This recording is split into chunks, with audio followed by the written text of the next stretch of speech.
කියන්න බෑ. එහෙම කියන්න බෑ. පිටිපස්සට කියලා කියන්න බෑ.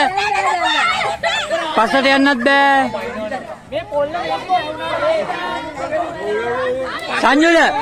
සංජුල අනවුන්ස් කරලා කියන්න දිශාව කිව්වොත් තවලම් කරනවා කියලා දිනුවත්. එහෙම කියන්න බෑ මේගොල්ලන්ට. හා? බෑ. ආයි ඉවරලා යන අන්තිමට යන්න පුළුවන්. දිශාව කියන්න බෑ.